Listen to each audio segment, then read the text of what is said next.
ದರ್ಶನ್ ಬೇಲರ್ಜಿಯ ವಿಚಾರಣೆ ಇನ್ನು ಕೂಡ ನಡೀತಾ ಇದೆ. ಸಿ.ವಿ. ನಾಗೇಶ್ ಅವರು ಪ್ರಬಲ ವಾದವನ್ನು ಈಗ ಮಂಡಿಸ್ತಾ ಇದ್ದಾರೆ. ಈತನೇ ಫೋಟೋ ತೆಗೆದಿರುವುದಾಗಿ ಆರೋಪಿಯೊಬ್ಬನ ಹೇಳಿಕೆಯನ್ನ ನೀವು ದಾಖಲು ಮಾಡ್ಕೊಂಡಿದ್ದೀರಿ. ಈತನೇ ಪವಿತ್ರ ಗೌಡಳನ್ನ ಮನೆಗೆ ಕರೆದುಕೊಂಡು ಹೋಗಿದ್ದವನು ಅನ್ನುವಂಥದ್ರ ಬಗ್ಗೆನೂ ಕೂಡ ಉಲ್ಲೇಖ ಇದೆ. ಆದರೆ ಕೃತ್ಯದ ಬಳಿಕ ಬೆಂಗಳೂರಿನಲ್ಲೇ ಇದ್ದ ಎಂಬುದಕ್ಕೆ ಆತನ ಹೇಳಿಕೆಯೇ ಇದೆ. ಇದರಲ್ಲಿ ದರ್ಶನ್ ಪರ ಹಿರಿಯ ವಕೀಲರಾಗಿರುವಂತಹ ಸಿ.ವಿ. ನಾಗೇಶ್ ಅವರು ಈಗ ವಾದವನ್ನ ಮಂಡಿಸ್ತಾ ಇದ್ದಾರೆ. ಈತನೇ ಫೋಟೋ ತೆಗೆದಿರೋದಾಗಿ ಒಬ್ಬ ಆರೋಪಿಯೊಬ್ಬನ ಹೇಳಿಕೆಯನ್ನು ಕೂಡ ನೀವಿಲ್ಲಿ ದಾಖಲು ಮಾಡಿ ಮುಂದೆ ಇಟ್ಟಿದ್ದೀರಿ.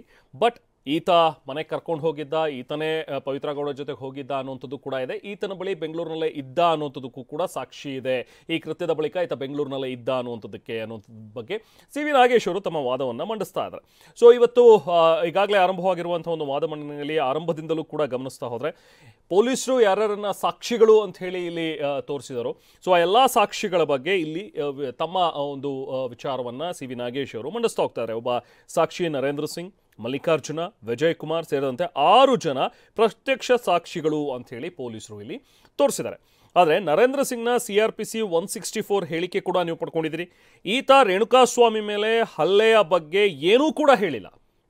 ಈತನ CRPC ಸೆಕ್ಷನ್ 164 ಅಡಿಯಲ್ಲಿ ನೀವು ತಗೊಂಡಿರುವಂಥ ಒಂದು ಹೇಳಿಕೆಯನ್ನು ನಾವು ನೋಡ್ತಾ ಹೋದರೆ ಆ ಹೇಳಿಕೆಗೆ 161 ಹೇಳಿಕೆಗಿಂತ ಹೆಚ್ಚಿನ ಮೌಲ್ಯ ಇದೆ. ಅಫ್ಕೋರ್ಸ್ 161 ಅಡಿಯಲ್ಲಿ ಪೊಲೀಸರು ಮುಂದೆ ಕೊಡುವಂಥ ಒಂದು ಹೇಳಿಕೆಗೂ 164 ಅಡಿಯಲ್ಲಿ ಮ್ಯಾಜಿಸ್ಟ್ರೇಟ್ ಮುಂದೆ ಆತನ್ನು ಕರ್ಕೊಂಡು ಹೋದಾಗ ಆತ ಕೊಡುವಂಥ ಹೇಳಿಕೆಗೂ ಮೌಲ್ಯ ಇರುತ್ತೆ. ಸೊ ಹಾಗಾಗಿ 164ನಲ್ಲಿ ಆತ ಏನು ಹೇಳಿದನೋ ಸಾಕ್ಷ್ಯ, ಅದನ್ನೇ ನಾವಿಲ್ಲಿ ಪ್ರಮುಖವಾಗಿ ಪರಿಗಣಿಸಬೇಕಾಗತ್ತೆ ಅಂತ ಹೇಳಿ ಸಿ.ವಿ. ನಾಗೇಶ್ ಅವರು ತಮ್ಮ ವಾದವನ್ನು ಮಂಡಿಸಿದ್ದಾರೆ. ಸೊ ಹಾಗಾಗಿ ನರೇಂದ್ರ ಸಿಂಗ್ನ ನೀವು ಒಬ್ಬ ಪ್ರತ್ಯಕ್ಷ ಸಾಕ್ಷಿ ಅಂತೇಳಿ ನೀವೇನು ಅನ್ಕೊಂಡಿದ್ರಿ ಅಥವಾ ನೀವೇನು ತೋರಿಸ್ತಾ ಇದ್ದೀರಿ, ಆ ಪ್ರತ್ಯಕ್ಷದರ್ಶಿಯ ಒಂದು ಹೇಳಿಕೆಯನ್ನು ನಾವಿಲ್ಲಿ ಗಮನಿಸ್ತಾ ಹೋದರೆ ರೇಣುಕಾಸ್ವಾಮಿ ಮೇಲೆ ಹಲ್ಲೆ ಬಗ್ಗೆ ಆತ ಏನೂ ಕೂಡ ಹೇಳಿಲ್ಲ 164 ಅಡಿಯಲ್ಲಿ. ಸೊ ಹಾಗಾಗಿ ಇಲ್ಲಿ ಹಲ್ಲೆ ಆಗಿತ್ತಾ ಅಥವಾ ನಡೆದಿತ್ತಾ ಅನ್ನುವಂಥದ್ದನ್ನು ಈತನ ಸಾಕ್ಷಿ ಹೇಗೆ ನೀವು ಅದನ್ನು ಕನ್ಸಿಡರ್ ಮಾಡೋದಕ್ಕೆ ಸಾಧ್ಯ ಅಂಥೇಳಿ ಸಿ.ವಿ. ನಾಗೇಶ್ ಅವರು ತಮ್ಮ ವಾದದಲ್ಲಿ ತಿಳಿಸಿದ್ದಾರೆ. ಇನ್ನು ಯಾವುದೇ ಆರೋಪಿಗಳನ್ನು ನೋಡಿರುವುದಾಗಿಯೂ ಕೂಡ ಆತ ಹೇಳಿಲ್ಲ. ಕಾರ್ ಬಂದಿದೆ, ಕಾರ್ ಹೋಗಿದೆ, ಅದನ್ನು ಮಾತ್ರ ಹೇಳಿದಾನೆ. ಹೌದು, ಕಾರ್ ಬಂತು, ಆ ಟೈಮಿಗೆ CCTV ಫುಟೇಜ್ ಇದೆ, ಆ ಕಾರ್ ಬಂದಿರೋದು ನೋಡಿದಾನೆ, ಕಾರ್ ಹೋಗಿರೋದು ನೋಡಿದಾನೆ, ಅದನ್ನು ಮಾತ್ರ ತನ್ನ ಸ್ಟೇಟ್ಮೆಂಟಲ್ಲಿ ಹೇಳಿದಾನೆ. ಅದ್ರ ಜೊತೆಗೆ 77ನೇ ಸಾಕ್ಷಿಯಾಗಿ ಮಲ್ಲಿಕಾರ್ಜುನನನ್ನು ನೀವು ಹೆಸರಿಸಿದ್ರಿ. ಸೊ ಆತಂದು ಕೂಡ 164 ಅಡಿಯಲ್ಲಿ ಸಾಕ್ಷ್ಯವನ್ನು ದಾಖಲು ಮಾಡ್ಕೊಂಡಿದ್ದೀರಿ ನೀವು ಸಾಕ್ಷ್ಯವನ್ನು. ಜೂನ್ 11ನೇ ತಾರೀಕು ನನಗೆ ವಿನಯ್ ದರ್ಶನ್ ಕೊಲೆ ಮಾಡಿದ್ದಾರೆ ಅನ್ನುವಂಥ ವಿಚಾರ ತಿಳಿಯಿತು ಅಂತ ಹೇಳಿ ಸಾಕ್ಷಿ ಮಲ್ಲಿಕಾರ್ಜುನ್ ಹೇಳ್ತಾನೆ. ಅಂದರೆ ಕೃತ್ಯ ನಡೆದು 3 ದಿನ ಆದಮೇಲೆ ಗೊತ್ತಾಗಿರೋದು ಈತನಿಗೆ ಅಲ್ಲಿ ಒಂದು ಕೊಲೆ ಆಗಿದೆ ಅಥವಾ ಅಲ್ಲೊಂದು ಹತ್ಯೆ ನಡೆದಿದೆ, ಈ ಥರದೊಂದು ಇನ್ಸಿಡೆಂಟ್ ಆಗಿದೆ ಅನ್ನುವಂಥದ್ದು ಮಲ್ಲಿಕಾರ್ಜುನ ಸ್ವಾಮಿ ಗೊತ್ತಾಗ್ತಾ ಇರೋದೇ 3 ದಿನ ಆದಮೇಲೆ. ಸೊ ಈ ಹೇಳಿಕೆ ದರ್ಶನ್ ವಿರುದ್ಧ ಹೇಗೆ ಸಾಕ್ಷಿ ಆಗುತ್ತೆ ಅಂತ ನೀವು ಹೇಳ್ತೀರಿ? ಯಾಕೆ ಘಟನೆ ನಡೆದ 3 ದಿನಗಳ ನಂತರ ಈತನಿಗೆ ಕೃತ್ಯ ಗೊತ್ತಾಗಿರೋದು? ಸೊ ಈತನಿಗೆ ಯಾರೋ ಒಬ್ರು ಹೇಳಿರ್ಬೋದು ಅಷ್ಟೇ. ಸೊ ಹಾಗಾಗಿ ಈತ ಎಕ್ಸಾಕ್ಟಾಗಿ ತಾನು ನೋಡಿರುವಂಥದ್ದು ಅಲ್ಲ, ಈತ ಆ ಟೈಮ್ನಲ್ಲಿ ಇದ್ದಿದ್ದೂ ಅಲ್ಲ. ಸೊ ಇದನ್ನು ಹೇಗೆ ನೀವು ಇದನ್ನು ಸಾಬೀತುಪಡಿಸ್ತೀರಿ ಅನ್ನುವಂಥದ್ರ ಬಗ್ಗೆನೂ ಕೂಡ ಪ್ರಶ್ನೆ ಎತ್ತಿದ್ದಾರೆ ಸಿ.ವಿ. ನಾಗೇಶ್ ಅವರು. ಸೊ ಅಲ್ಲಿಗೆ ಪ್ರಮುಖವಾಗಿ ಈಗ ನರೇಂದ್ರ ಸ್ವಾಮಿ ಆಗಿರ್ಬೋದು, ಮಲ್ಲಿಕಾರ್ಜುನ ಕೊಟ್ಟಿರುವಂಥ ಒಂದು ಸ್ಟೇಟ್ಮೆಂಟ್ ನೋಡಿ. ಈಗ 15/6/24 ಪ್ರತ್ಯಕ್ಷ ಸಾಕ್ಷಿ ಬಗ್ಗೆ ತನಿಖಾಧಿಕಾರಿಗೆ ಅರಿವಿದೆ. ವಿಳಂಬಕ್ಕೆ ವಿವರಣೆ ನೀಡೋದಕ್ಕೆ ಪೊಲೀಸರು ಮುಂದುವರೆದು ತನಿಖೆಯನ್ನು ಮಾಡಿದ್ದಾರೆ. 1300 ಪುಟಗಳ ಮುಂದುವರೆದ ತನಿಖೆಯಲ್ಲಿ ಏನಿದೆ? ತನಿಖೆಯಲ್ಲಿನ ಲೋಪ ಮುಚ್ಕೊಳ್ಳೋದಿಕ್ಕೆ ತನಿಖೆಯನ್ನು ಮತ್ತಷ್ಟು ನಾವು ಮುಂದುವರಿಸಿದೀವಿ ಅಂತ ಹೇಳ್ತಾ ಇದ್ದಾರೆ ಅಷ್ಟೇ. ಇವರು ಬಹಳ ತಮಾಷೆಯಾಗಿದೆ ನೋಡಿ, ಹೇಗೆ ತಿರ್ಚಿದ್ದಾರೆ, ನಾನು ತೋರಿಸ್ತೀನಿ ಅಂತ ಹೇಳಿ ಸಿ.ವಿ. ನಾಗೇಶ್ ಅವರು ಇದನ್ನ ಈಗ ಎತ್ಕೊಂಡಿದ್ದಾರೆ.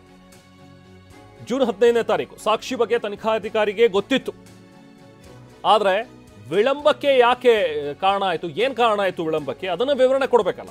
ಸೊ ಹಾಗಾಗಿ 1300 ಪುಟಗಳ ಮುಂದುವರೆದ ತನಿಖೆಯಲ್ಲಿ ಅದನ್ನು ಹೇಳ್ತಾ ಹೋಗ್ತಾರೆ. ಸೊ ಈ ತನಿಖೆಯಲ್ಲಿನ ತಮ್ಮ ಆರಂಭದ ತನಿಖೆಯಲ್ಲಿನ ಲೋಪ ಮುಚ್ಕೊಳ್ಳೋದಕ್ಕೆ ಈ ಮುಂದುವರೆದ ತನಿಖೆ ಅಂತ ಹೇಳಿ ಹೇಳ್ತಾ ಇದ್ದಾರೆ. Extra charge sheet, additional charge sheet ಅನ್ನುವಂಥದ್ದನ್ನ ಇವರು ಹೇಳ್ತಾ ಇದ್ದಾರೆ. ನೋಡಿ ಎಷ್ಟು ತಮಾಷೆಯಾಗಿದೆ ಅನ್ನುವಂಥದ್ದನ್ನ ನಾನು ಹೇಳ್ತೀನಿ ಅನ್ನೋದನ್ನ ಕೋರ್ಟ್ನ ಗಮನಕ್ಕೆ ಸಿ.ವಿ. ನಾಗೇಶ್ ಅವರು ತಂದಿದ್ದಾರೆ. ಸೊ ಇನ್ನು ನಾವು ಸಾಕ್ಷ್ಯಗಳ ಬಗ್ಗೆ ಮಾತಾಡ್ತಾ ಇದ್ವಿ. ಈ ಹಿಂದೆ ಸಿ.ವಿ. ನಾಗೇಶ್ ಅವರು ತಾವು ವಾದ ಮಂಡಿಸಿರುವಂತಹ ಸಂದರ್ಭದಲ್ಲಿ ಇವತ್ತು ಮಧ್ಯಾಹ್ನದಿಂದ ಆರಂಭವಾಗಿರುವಂತಹ ಈ ಒಂದು ವಿಚಾರಣೆಯಲ್ಲಿ ನರೇಂದ್ರ ಸ್ವಾಮಿ, ಮಲ್ಲಿಕಾರ್ಜುನ ಇದೆಲ್ಲದರ ಬಗ್ಗೆನೂ ಕೂಡ ಅವರು ಉಲ್ಲೇಖ ಮಾಡಿದ್ದಾರೆ. ಮುಂದುವರೆದಂತೆ ಹಾಸನ, ಹುಬ್ಬಳ್ಳಿ, ಬೆಂಗಳೂರು ಫುಟ್ಪಾತ್ನಲ್ಲಿ ಮಲಗಿದ್ದೆ ಅಂತ ಹೇಳಿ ಒಬ್ಬ ವ್ಯಕ್ತಿ ಹೇಳ್ತಾನೆ. ತಿರುಪತಿ ಫುಟ್ಪಾತ್ನಲ್ಲಿ ಮಲಗಿದ್ದೆ ಅಂತೆಲ್ಲ ಹೇಳಿಕೆಯನ್ನು ಪಡ್ಕೊಂಡಿದ್ದಾರೆ ಒಬ್ಬ ವ್ಯಕ್ತಿಯಿಂದ. ಆದರೆ ಅವೆಲ್ಲ ಸುಳ್ಳು ಅನ್ನೋದನ್ನ ನಾನು ತೋರಿಸ್ತೀನಿ ನೋಡಿ ಇಲ್ಲಿ ಅಂತ ಹೇಳಿ ಈಗ ಸಿ.ವಿ. ನಾಗೇಶ್ ಅವರು ವಾದ ಮಂಡಿಸ್ತಾ ಇದ್ದಾರೆ. 16/6 ಅಂದರೆ ಜೂನ್ 11ನೇ ತಾರೀಕು, ಜೂನ್ 19ರವರೆಗೂ ಕೂಡ ಆತ ಊರು ತಿರುಗ್ತಾ ಇದ್ದ. ಹಾಸನ, ಹುಬ್ಬಳ್ಳಿ, ಬೆಂಗಳೂರು ಇಲ್ಲೆಲ್ಲ ಕಡೆ ನಾನು ಸುತ್ತಾಡಿದ್ದೀನಿ, ಫುಟ್ಪಾತ್ ಮೇಲೆ ಮಲಗಿದ್ದೆ ಅಂತ ಹೇಳ್ತಾನೆ. ತಿರುಪತಿ ಫುಟ್ಪಾತ್ನಲ್ಲೂ ಕೂಡ ಮಲಗಿದ್ದೆ ಅಂತೆಲ್ಲ ಹೇಳಿಕೆಯನ್ನು ಪಡ್ಕೊಂಡಿದ್ದಾರೆ ಒಬ್ಬ ವ್ಯಕ್ತಿಯಿಂದ. ಅದು ಎಷ್ಟು ಹಾಸ್ಯಾಸ್ಪದವಾಗಿದೆ ಅಥವಾ ಅದು ಹೇಗೆ ಸುಳ್ಳು ಅನ್ನೋದನ್ನ ನಾನು ಕೋರ್ಟ್ನ ಗಮನಕ್ಕೆ ತರ್ತೀನಿ ಅಂತ ಹೇಳಿ ಈಗ ಸಿ ವಿ ನಾಗೇಶ್ ಅವರು ಮಾತಾಡ್ತಾ ಇದ್ದಾರೆ. ಸೊ ಹೀಗೆ ದರ್ಶನ್ ಪರ ವಕೀಲರಾಗಿರುವಂತಹ ಸಿ ವಿ ನಾಗೇಶ್ ಈಗ ದರ್ಶನ್ನ ಬೇಲ್ ಅರ್ಜಿಯ ವಿಚಾರಣೆ ಏನು ನಡೀತಾ ಇದೆಯಲ್ಲ ಅದಕ್ಕೆ ಸಂಬಂಧಪಟ್ಟಂತೆ ಪ್ರತ್ಯಕ್ಷ ಸಾಕ್ಷಿಗಳು ಅಂತ ಏನು ಪೊಲೀಸರು ಹೆಸರಿಸಿದ್ದಾರೆ ಅಥವಾ ಚಾರ್ಜ್ ಶೀಟ್ನಲ್ಲಿ ಉಲ್ಲೇಖ ಮಾಡಿದ್ದಾರೆ ಅದೆಲ್ಲದರ ಬಗ್ಗೆ ಹೇಗೆ ಇವರ ಸಾಕ್ಷಿ ಈ ಪ್ರಕರಣದಲ್ಲಿ ಹೋಲ್ಡ್ಸ್ಗುಟ್ ಆಗೋದಿಲ್ಲ ಅಥವಾ ದರ್ಶನ್ನೇ ಕೊಲೆಗಾರ ಅಥವಾ ದರ್ಶನ್ ಕೊಲೆ ಮಾಡಿದ್ದಾರೆ ಅನ್ನುವಂಥದ್ದನ್ನ ಸಾಬೀತುಪಡಿಸೋದಕ್ಕೆ ಸಾಧ್ಯ ಇಲ್ಲ ಅನ್ನುವಂಥದ್ದನ್ನ ತೋರಿಸ್ತೀನಿ ನಾನು ಅನ್ನೋದನ್ನ ಪಾಯಿಂಟ್ ಟು ಪಾಯಿಂಟ್ ಈಗ ಸಿ ವಿ ನಾಗೇಶ್ ಅವರು ಮಾತಾಡ್ತಾ ಹೋಗ್ತಾ ಇದ್ದಾರೆ.